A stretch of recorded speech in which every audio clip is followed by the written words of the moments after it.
All right, so last two sections we're going to look at this week are 10.1 and 10.2. And it's totally different from conics. It focuses on systems of equations. You actually can do systems of conic equations, which isn't something we get into. But it basically, if you did systems of conics, you would basically be finding intersection points between conics. So you could imagine like a parabola and another parabola. You get two solutions. Or like an ellipse and a parabola. You get four solutions, up to four. So finding where conic sections intersect is something we could do, but not something we really have enough time to get into. Most of what we're going to look at is lines. Okay? So a system is when you have two or more equations with two or more variables. And for our purposes, the number of equations and the number of variables will usually match, unless it's a special case. What would happen if you had more variables than you did equations? Let's say you had something with two variables, but you only had one equation.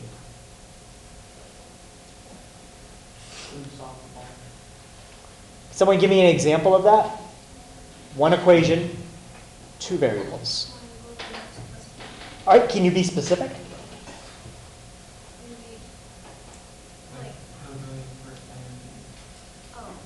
Like y equals 3x plus 5. How many answers are there to that equation? Infinite. Right? You could pick anything you want for x, plug it in, and then solve. There's your answer for y. So if x is 0, y is 3. If x is 1, y is 8.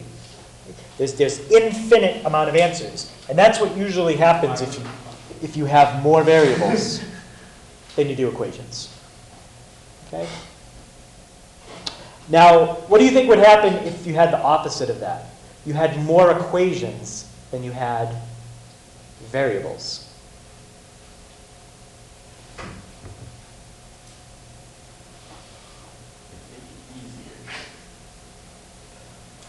Well, what's the shape of this? Line. It's a line. So, line has how many variables in the equation? 2, right? It has an x and it has a y.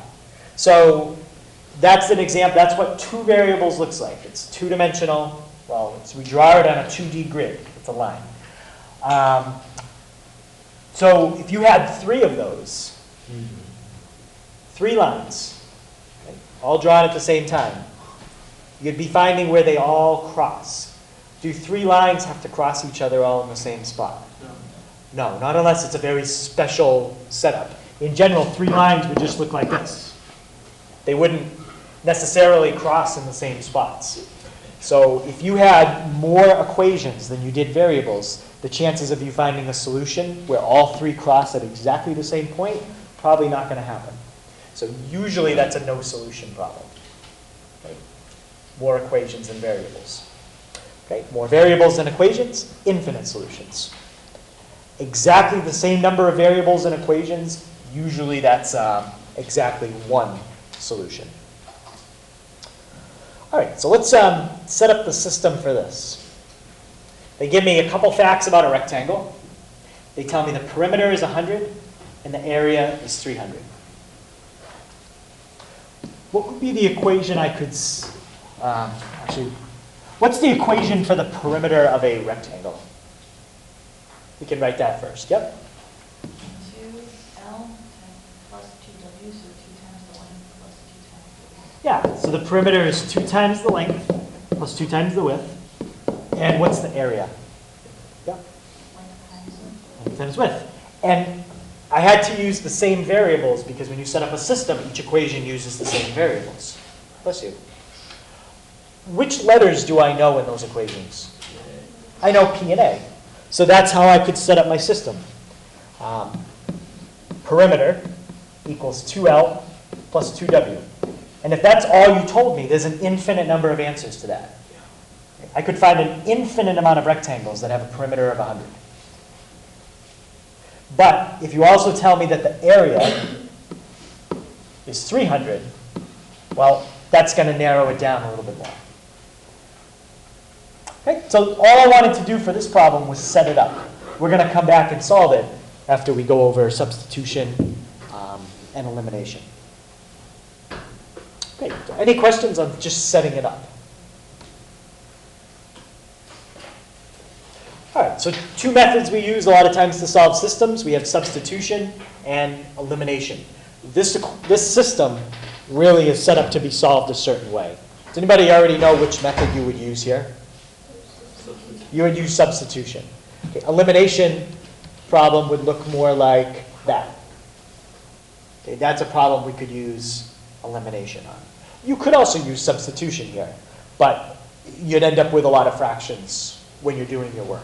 Same answer in the end, but more work, I think, with substitution. All right, so we got that.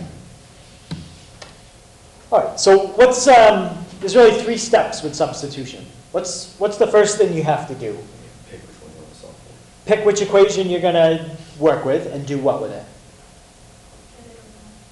Get one of the variables in it alone. So pick an equation, solve it for a variable.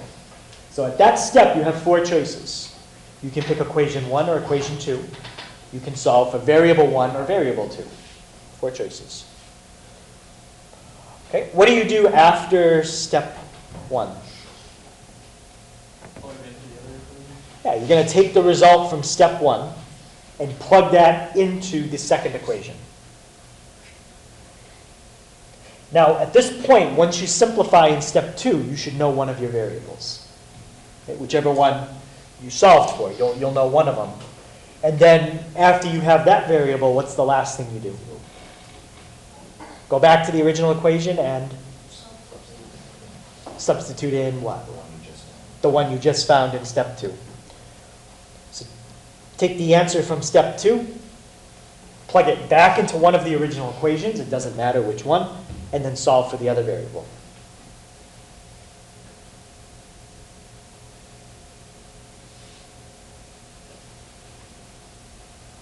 Okay, so now we're going to go back and we'll solve the system we just set up in the first example. Is everybody okay with those steps? All right.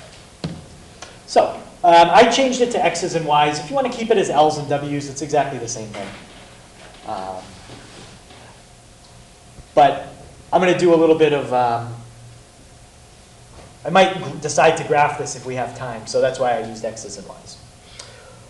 Okay, step 1, pick an equation and then pick a variable. I'd say the bottom one is probably easier because you can get a variable by itself in one step. Trevor, what variable do you want to get by itself? X. Okay, how would you do that?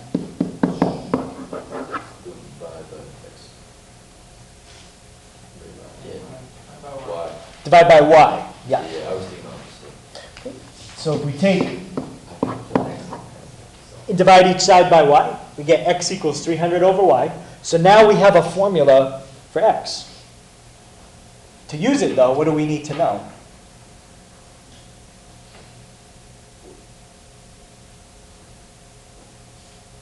If you wanted to use this to find x, you have to know y. So we have to find y first.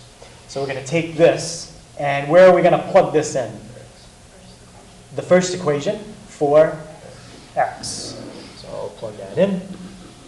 And when I plug it in, I like to put parentheses around it, just in case I plugged in something that I had to do a distributive property with. This one doesn't, okay, but sometimes you might have to. You get 2y plus 2, and now fill in for x. 300 over y equals 100. Okay, what do I get when I simplify what's in the middle? 600 over y. 2y, 600 over y equals 100. All right. And now what would I do with that?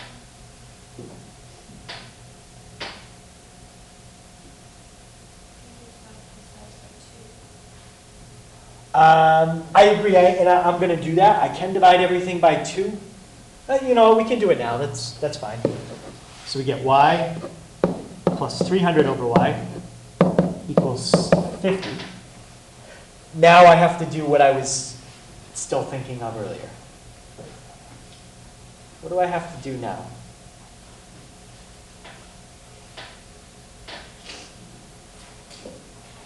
Yep. Multiply by line. All right, we have to multiply everything by y. And whenever you multiply by a letter, what do you have to hope that that letter is not? It's okay to multiply both sides by 1, 0. Because if you multiply both sides by something that's a 0, even if it's hidden because it's a letter, yeah, it would mess everything up. But I can guarantee you y is not 0. Because if y represents the length or the width of a rectangle, it can't be 0. So we are okay here to multiply by a letter. So times y everywhere. What's that going to give me for a new equation?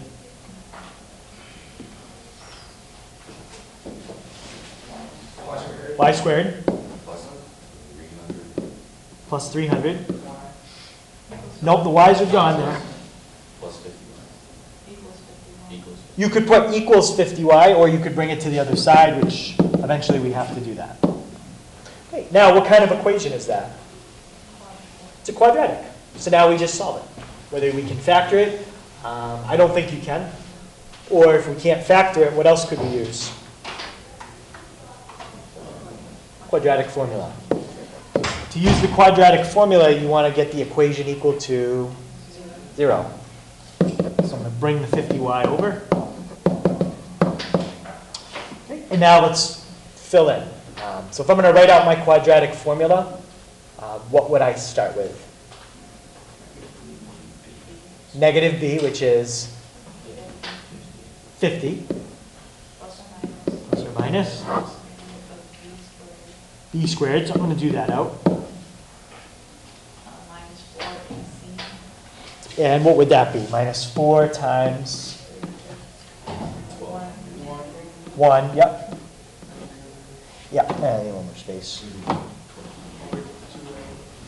Yep, over 2a, which is how much? 2. All right, so 4 times 300 gives me 1,200. So that's 50 plus or minus the square root of 3,700? 1,300. So 4 times 3 is 1,200. Take away 2,500 from 2,500. Oops. Gives you 1,300. And now those are my 2 answers for y. So let's write those down. y1, y2. Let's see what we get. This calculator should be fine. So we'll take square root of 1,300 plus 50, and then divide by 2. So we get 43.03.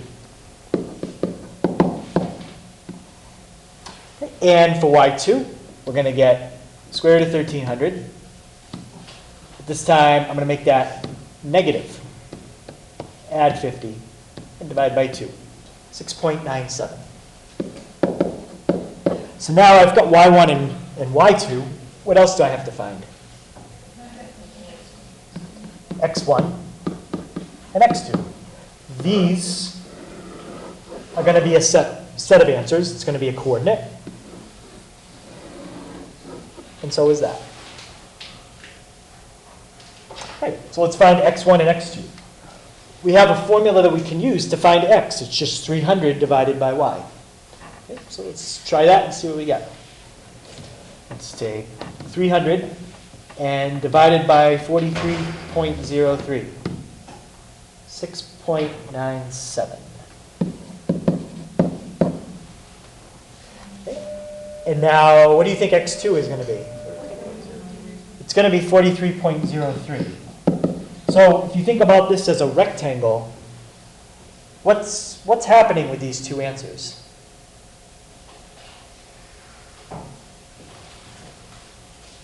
Because we do have two different answers to the problem where you have a rectangle that has a, was it a perimeter of 300 and an area of 100. There's perimeter of 100 here.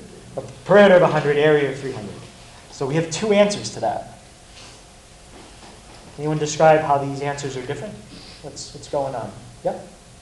Considering x and y represent the length and the width, one rectangle will have a longer length than the width, the other one will have a longer width than the length. So are these congruent rectangles? Yeah. It's just whether you're looking at the rectangle, let's pretend y is the height, like the length of it. So are you looking at the rectangle as it's standing up taller, or are you looking at it more where it's on its side? Okay. Those are the two answers. Any questions on that?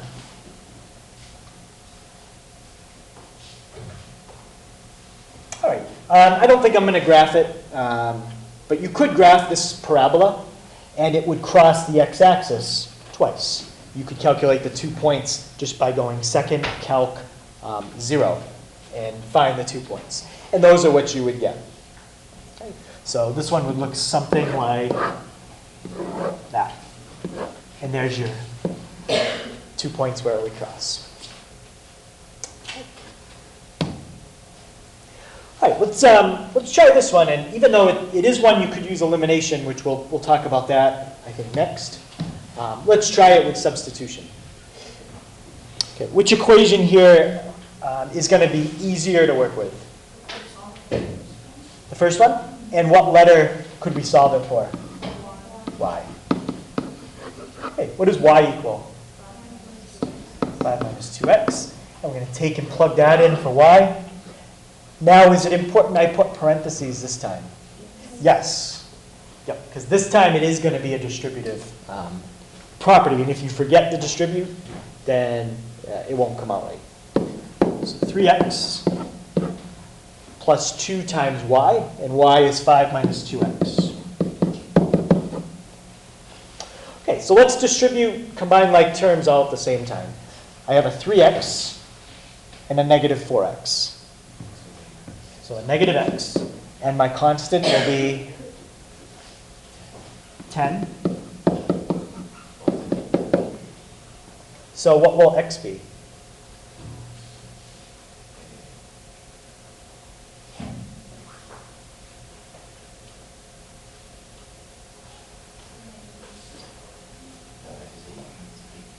Eight. Okay, x is 8.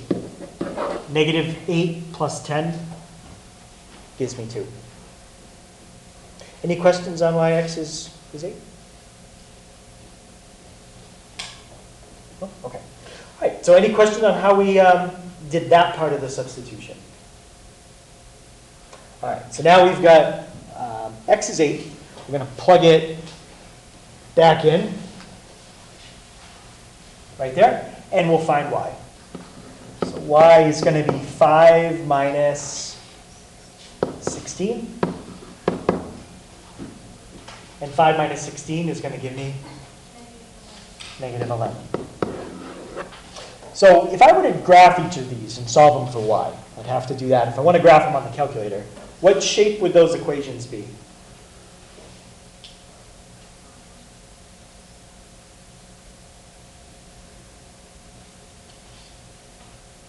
Josh? Yeah, they'd be lines. Okay, we know they're lines because you don't have anything squared. Okay, if we had something one squared and one variable not squared, it would be a parabola. If they were both squared, could be hyperbola or an ellipse, it depends. But that would be two lines. What would happen at the coordinate 8, negative 11? That's where the two lines would cross. All right, so if you were solving it graphically, which we're not, but graphical is another way to solve it, at the coordinate 8, negative 11, this is where the lines cross.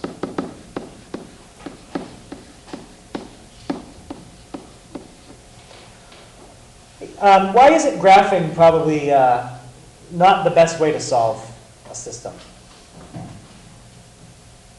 What's wrong with graphing?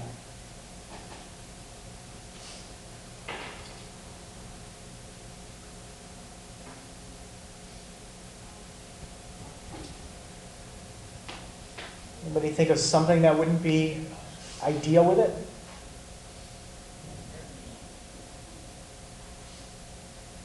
Not just for this problem, but in general, any problem.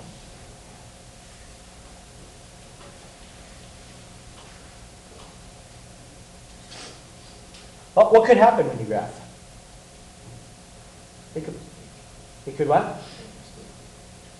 Okay, well you could make a mistake with this too. But there's something specific about graphing that it has a problem that these other methods don't. Substitution and elimination don't. Is it only one answer? No, if you graph it correctly, you'll see a point where they cross, and you just have to read off your x and your y value. But that might not always be so easy to do. It can't be more than two variables, like y and x. Okay, that's one problem with graphing. It's not really scalable when you start getting into like 3D, or if you want to get theoretical and go 4 variables, 5 variables. You can't really visualize that. Okay. What about just if we stick in 2 variables? What could happen with graphing that would make it very difficult to use that approach? Yeah? Well, if it's actual lines you're graphing, it'll be real numbers. Anybody that's a good guess? What kind of numbers can real numbers be? Francisco? Positives. You could have positives, yeah. What else? Okay, what else?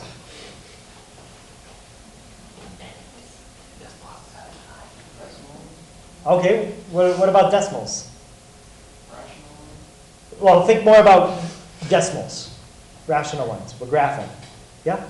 You can only sort of estimate where it will be with a graph, Yeah, or to get the exact answer with a calculator. right. Unless you're graphing on a calculator, you can't estimate from graph paper to say 3 decimal place accuracy. Like that's not going to happen. So graphing, if your answers are going to be decimals, is very difficult. Okay, which is why we don't do graphing. All right, so elimination. A little different than substitution. But elimination is a much better method if you're going to try to solve more complicated problems. Okay? What we do with matrices tomorrow is based on this method, not substitution. Substitution can become kind of difficult if you're going to start doing 3 and 4 variable problems. It's not impossible. You could still do it, but it's definitely not the best way. Okay, so elimination is when you add linear combinations of one equation to another equation. And all a linear combination is like you can take an equation and multiply everything in it by 2.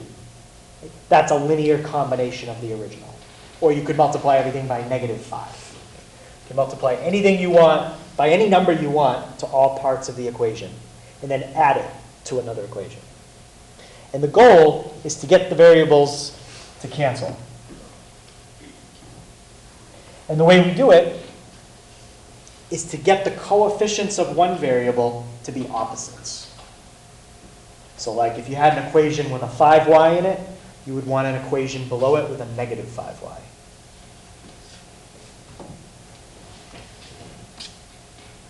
So in order to do that, you might have to multiply one or both equations by a constant. Sometimes it's just one, sometimes it's both.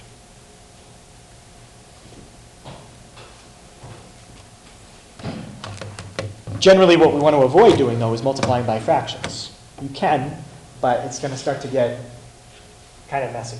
So we're going to stick, when we multiply, try to use integers, just integers. There's only one integer you're not allowed to multiply an equation by. And what do you think that number is? 0. Because if you multiply by 0, you just wipe everything out. It's gone. What'd you say? It makes it easier? Yeah, you just saw. It makes it easier for me to grade it, too. Yeah. There's not much left. So any questions on elimination? We're going to go through. One or two we'll do with 2 variables, and then we're going to go to a 3 variable. it kind of like the increase here, I'm not sure if it's exponential, but when you go from 2 variable to 3 variable, it definitely doesn't take like twice as long. It's probably more than that. It can take like 3 times as long. So, and then if you go to 4 variables, it's even longer. So when we start to use matrices, we can do things a little faster than the way we're doing today. And that's how computers solve systems. They use matrices, but they use a very fancy way to do it. They do it in a way that wouldn't make sense for our brains to do it on paper. There's a special algorithm. And that's a thing that people always try to make faster. They try to figure out a faster way to solve systems with lots of variables. Because that's a really good real-life problem. If you think of predicting the weather, there's could be hundreds, maybe thousands of variables that go into predicting the weather. So they have all this information, and the computer has to kind of figure out what to do with it. So the faster it can do that, the better, better off we are. All right, so when we do elimination, you have a choice, just like substitution. Do you want to try to get the x's to eliminate or the y's? X's, okay. So if we're going to get the x's to eliminate, we need to have a number for x in the top and a number for x in the bottom that are opposites. Can we do that by just multiplying one equation by a number that's not a fraction? No.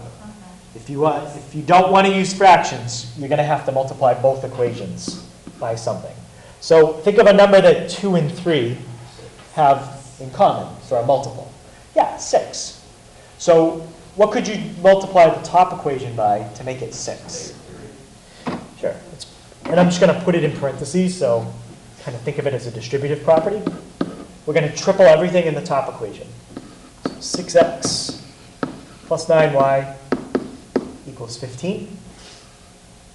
And now we want the bottom equation to be a negative 6. We want them to be opposites. So in this case, all we'd have to do is multiply by 2. So we get negative 6x plus 10y equals 42. And now when we add vertically. So what happens when you add the x's? They're gone. Add the y's. And add the constants. 57.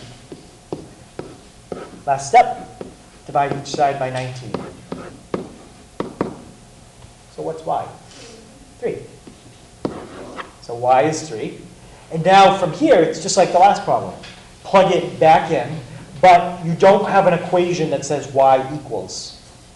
Okay, so you're still going to have to do a little arithmetic and algebra once you plug it in. So which equation should we plug back into? Yeah, I'd say the top. There's no negatives and the numbers are a little smaller, but it doesn't matter. So we're going to plug back in for y. Okay, so when I do that, it's going to say 2x plus what? Plus what? Yep, plus 9 equals 5. So 2x is going to equal negative 4. So x is negative 2. Okay, that one you could do with substitution. If you did it correct, you get the same answers. But to isolate x or y, you're going to have fractions. Eventually, they would all cancel out somehow, but I think elimination is easier for this problem. Okay, questions on that one? Okay, so hopefully this one and I think the next 2 examples should be pretty much review. All right, so think about graphing 2 lines. And I want to think about where they cross. If you draw 2 lines, there's 3 different things that could happen. What's one thing that could happen if you draw 2 lines? They cross how? Okay, that would be a specific case of them crossing how many times? So they could cross once. So we got cross once. What else could we have? They could never cross, and how would that happen? Parallel lines, so we have no solution. and infinite solutions. That would be the same line. Okay.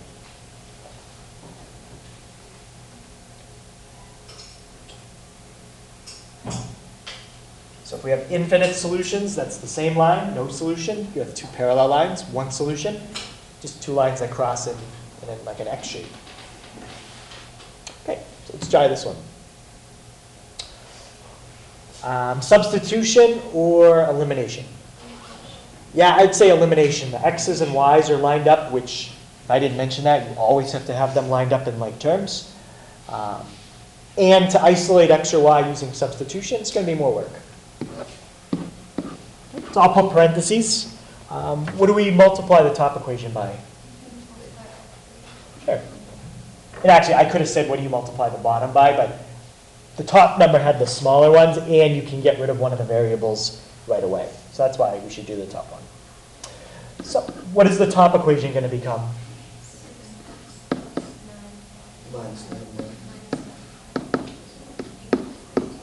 And should we multiply the bottom equation?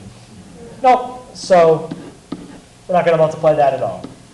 Negative 6x plus 9y equals 10. What do you get when you add your x's and the y's? So we get 0 equals 25. So when all the letters are gone, now we just have to look at that and say, well, what's happening? No solution. So if you end up with a false statement, 0 equals 25, no solution. So if you were to draw these lines, what would happen?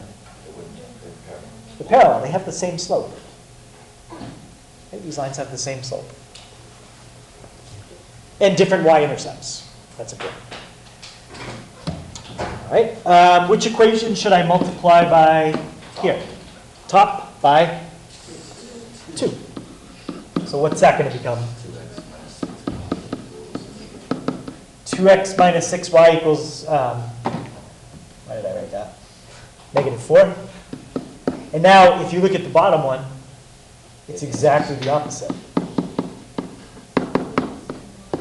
So when you add these, you get 0. When you add those, you get 0. When you add those, you get 0. Yeah, these are exactly the same line. So this is actually an example where you have more variables than equations. You might say, well, wait, aren't there two equations? Not really. Nope. These two equations are the same exact thing. They're the same line. Okay, so this is infinite solutions.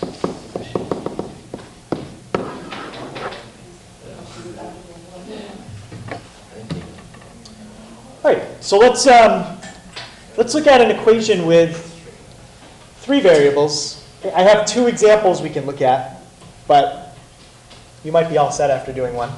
And this is basically how we're going to do it.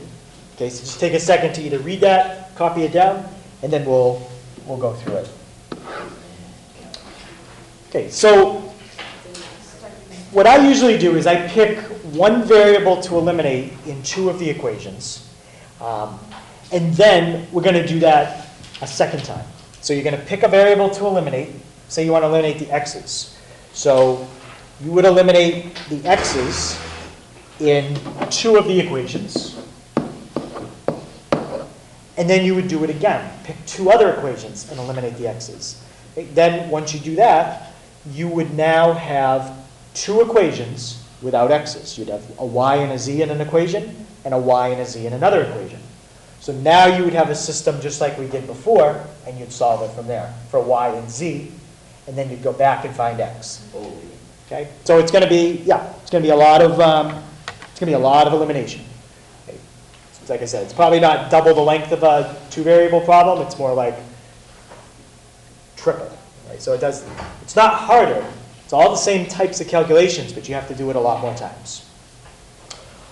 All right, so let's pick a variable we want to eliminate. And it helps if you look at variables that have coefficients of 1s, because with coefficient of 1, it's easy to multiply that by something to cancel it somewhere else. So what equation do you think we might want to use here? We probably want to use equation 3 with both the other equations. Right, so let's do 1 and 3. We'll start with that. So I'm going to copy those down. If you don't want to copy them, you don't have to, but I need room to do the work, so I'm going to do it. So 2x plus 3y minus z equals negative 1. X plus 4y minus 3z equals negative 8. What variable could we eliminate here? You kind of have a choice, but I think one of them is pretty easy. X. We could eliminate x. What would you multiply the top by? We got 1, just leave it alone. So 2x plus 3y minus z equals negative 1. And multiply the bottom by negative 2.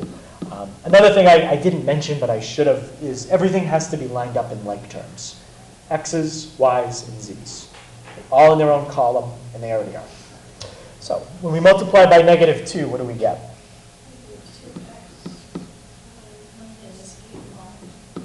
Right. Yep. Equals 16. So now we're going to create a new equation, and that new equation isn't going to have x's in it. So what would I get for my y's? Negative 5y, yep. Plus 5z equals 15. And now there's actually one more thing I can do here to make that equation a little easier to work with, make the numbers a little smaller. This doesn't always happen, but it did here. Yeah, I can divide everything by 5. And I'm just going to do that because it'll make the equation a little easier. So it's going to be negative y plus z equals 3. Okay, and I'm going to come back to that. And just to give it a name, I'm going to call that equation 4. Okay, I need one more equation that just has y's and z's in it, if I want to do elimination. Okay, if you wanted, you could try substitution, like you could say z equals y plus 3, and then you could replace the z. But substitution is going to get even worse than this. So we worked with equations 1 and 3. What other equations could I work with? Now we'll do the same thing with 2 and 3. Do exactly the same thing again. And we're going to get another equation when we're done with just y and z. So 3x minus 2y plus 2z equals 15. And equation 3, x plus 4y minus 3z equals negative 8. Okay, what would we multiply the top equation by? What did we say? Yeah, nothing. We can keep that one the same. So 3x minus 2y plus 2z equals 15. How about the bottom equation? And that's going to give me a negative 3x. And what else? Negative 12y. 9z. 24. Okay, now add them up. What do we get for the y's?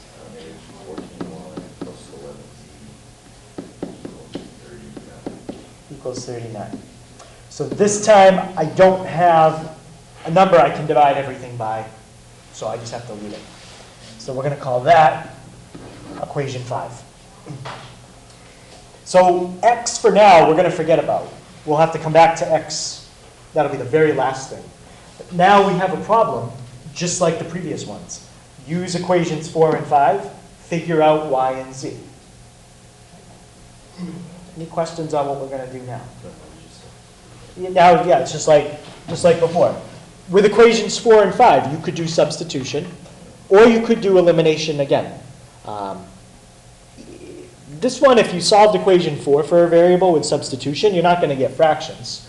But it's up to you. Do you want to do substitution with 4 and 5, or elimination again? Substitution? Okay. So I'm just going to write down the equations we're working with, so we kind of organize our work. And we'll take negative y plus z equals 3. And I'm assuming that's the one you want to get a letter by itself in. So what do you want to get by itself? Z. So z equals 3 plus y. Now, just to save us a step of writing, I'm going to write that in as I copy equation 5 down. So I have negative 14y plus 11, and I'm not going to put z, I'm going to put 3 plus y. Okay, parentheses again, important here because of the distributive property. And that equals 39. Okay, any questions on that? Okay, so now we'll distribute. What do I get when I do that? 33 plus 11y equals 39. Okay, combine like terms. Negative 3y. And let's bring the 33 to the other side. 6. So what's y? Negative 2. Once you get one of the numbers, the rest of it from here is really fast. We've done like 90% of the problem now. Now we're just going to plug this back in, and we would get z equals 3 plus y. 3 plus negative 2, so z is 1. Now we've got y, we've got z. Last thing we have to do is find x. So we go all the way back to one of the originals. I go 3. So x plus 4y minus 3z. Hold on. X plus 4y equals what? Negative 8. Okay, so now x plus 4y minus 3z equals negative 8. So now we just do that out. So x minus 8, yep, minus 3. What's negative 8 minus 3? Negative 11. So x would be 3. So x is 3, y is negative 2, z is 1. And if you were to graph this, we would be looking at 3D. Yeah. So before, we were graphing one-dimensional shapes in 2D space. We were graphing lines in 2D. This would be graphing a two-dimensional shape in 3D space. Specifically, you would be graphing planes. So you'd be looking where 3 planes all cross each other. Okay? Kind of like you could visualize like the corner of the room. Like the ceiling is a plane, the wall with the door is a plane, the front of the wall with the board is another plane. They all intersect in the corner right in the top. Okay? That's where the 3 planes all cross. Okay. And that's a 3-variable problem. So again, not harder, but it does take longer. And use whatever methods or combinations of methods you want. If you want to do, like we did, a combination of elimination and substitution, that works. If you wanted to just stick with all elimination, you could have done that too. Okay? I stay away from substitution if I'm going to get fractions. That's pretty much the only time I don't use that for like a 2-dimensional. For 3D, I probably wouldn't even do it this way. Okay? For 3D, I would use something a little different, which is called a matrix. So we're not going to get into how to do it with a matrix today. But the advantage with a matrix is it's a very efficient way to write things down. Because all you do is write the numbers. So if I was going to put that left-hand side as a matrix, that's how I would do it. And that's the right-hand side. And what's nice is the calculator also has a way for us to put a matrix in it. Has anybody ever used a matrix on the calculator? No? It's under second, x to the negative 1, And I think the calculator, you can put in up to J. So what's that, 10 matrices? So you can pick one, and you edit it, and you just have to tell it how many rows and columns you want. So the one on the left is a 2 by 2. Not 2 by 1 is the one that's on the right. I meant to do 2 by 2. And then I can just type in the numbers in my matrix. All right. So matrices, again, more efficient, and definitely the way you want to do it when you have, say, more than 4 or 5 variables. Okay. Still, it's going to take me a long time to solve a problem with 4 variables, but I can do it much faster than substitution or elimination with a matrix. Okay. So we'll learn more about matrices tomorrow.